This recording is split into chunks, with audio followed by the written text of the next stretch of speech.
Bonjour, c'est Gilles du site boursicoté.com. Voici l'analyse technique des principales paires de devises du marché Forex ainsi que l'analyse de l'or et du pétrole pour les matières premières. Nous sommes aujourd'hui le jeudi 21 mars 2013.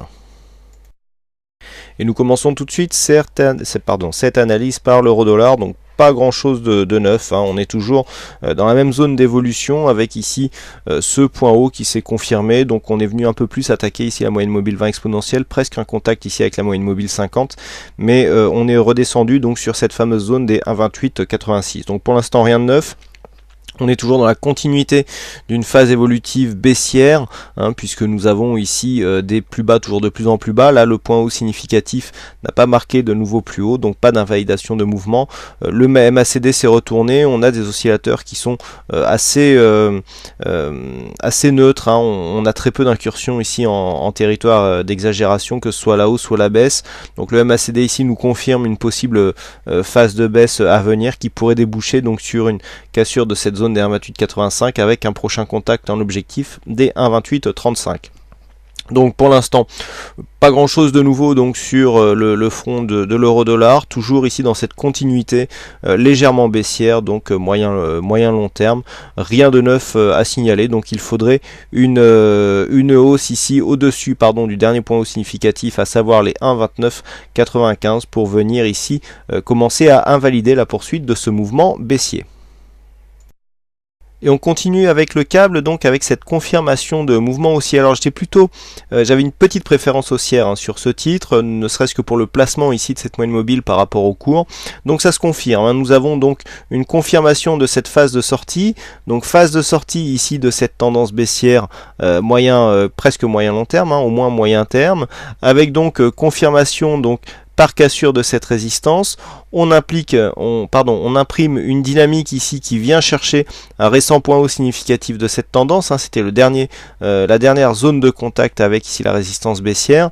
Donc nous confirmons ici phase d'évolution, donc on calme le jeu et puis on retrouve ici des contacts avec cette moyenne mobile 20 exponentielle. Je vous avais dit qu'on pourrait réactiver ici une dynamique. Alors on a eu une phase assez volatile hier qui est un peu partie dans tous les sens, qui finalement n'a rien donné. Quoi qu'il en soit, nous sommes restés ici au-dessus de cette moyenne mobile 20 exponentielle et donc confirmation aujourd'hui avec cassure des récents points hauts, donc phase d'exagération qui revient ici sur un mouvement technique, donc confirmer la zone des 1,5168 comme une zone de support, même si la cassure a été relativement faible, mais donc l'évolution ici haussière est confirmée, même si les indicateurs sont assez mitigés. Donc le câble toujours en phase de hausse et donc en phase de rebond technique court moyen terme, hein, puisque nous avons ici une forte phase de baisse qui a précédé donc cette zone de cassure, et donc un rebond technique pour l'instant du point de vue du câble sur cette tendance court terme.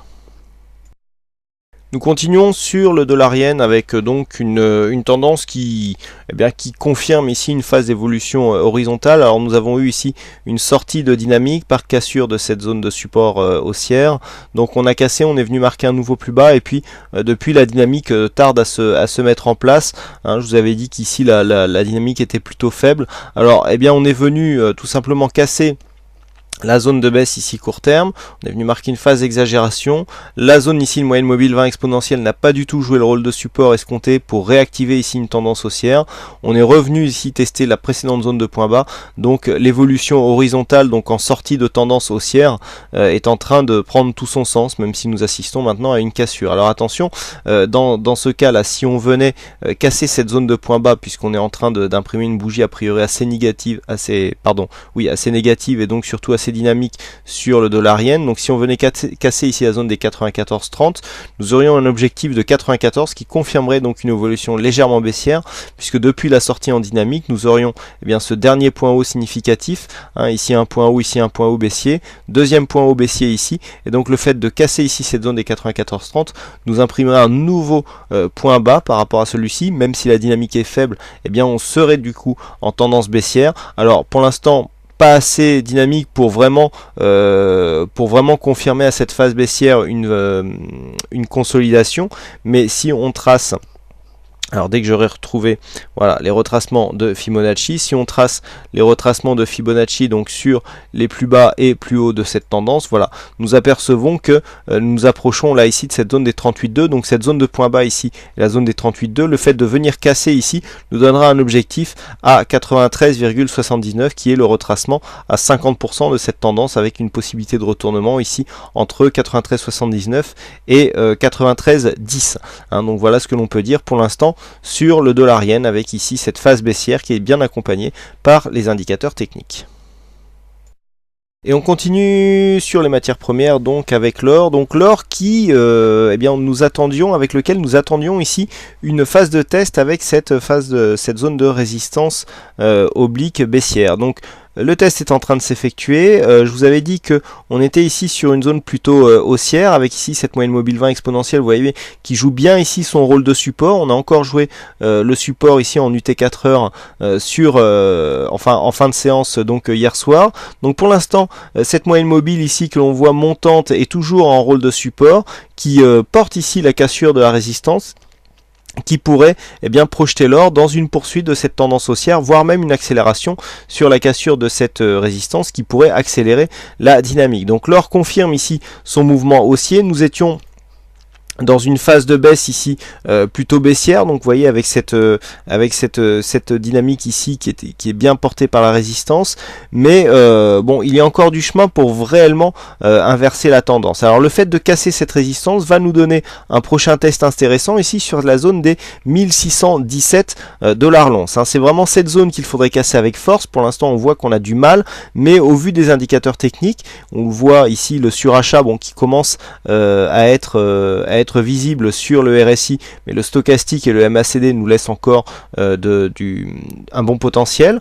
Donc le fait ici de venir tester cette zone des 1617 est assez important, puisque sur une cassure donc de cette zone, on validerait la poursuite d'un mouvement haussier par cassure d'une zone de point haut significatif, et donc on reviendrait au contact ici des 1628, 1640, qui on le sait est une zone assez importante sur le métal jaune. Donc à surveiller ici une possible cassure à la hausse des 1617, et vous voyez que sur cette sortie ici de squeeze, je vous avais signalé une sortie haussière, donc de ne pas prendre tout de suite ici la hausse sur cette phase, d'attendre une consolidation ici sur la moyenne mobile 20 exponentielle. Bon, tout le monde connaît maintenant cette mécanique que j'ai expliquée à maintes reprises. C'était assez payant, ça nous faisait ici une entrée aux alentours des 1587. Alors effectivement, il y a eu cette petite hésitation qui est dans un premier temps à invalider la séance, mais en tout cas, si on n'avait pas eu cette phase d'hésitation, on était vraiment sur une sortie assez limpide du métal jaune par rapport à sa précédente phase d'hésitation. Donc quoi qu'il en soit, le gold reste bien orienté à la hausse, avec donc pour confirmer une cassure des 1617 dollars l'once, avec une zone ici d'invalidation qui se situe toujours à 1600 dollars l'once, ce seuil psychologique. Et enfin nous terminons avec le WTI et ce nouvel affichage qui correspond au contrat mai. Donc le WTI qui confirme ici sa sortie de dynamique en trend haussier, sortie qui était intervenue ici sur l'ouverture dimanche soir. On avait tenté une réintégration mais qui n'a pas donné suite. Donc on est revenu ici sur ce support des 92,50 dans un premier temps. Retour ici sur la zone des 93,50 qui est ici une résistance intermédiaire, et puis nous avons cassé cette zone, donc ce qui plonge le WTI dans une phase de baisse court moyen terme. Donc là ici on est clairement dans un nouveau mouvement. La réorientation de la dynamique est assez lisible. On a ici une phase d'hésitation avec contact bol inf bol sup, et puis on revient ici attaquer la bol inférieure.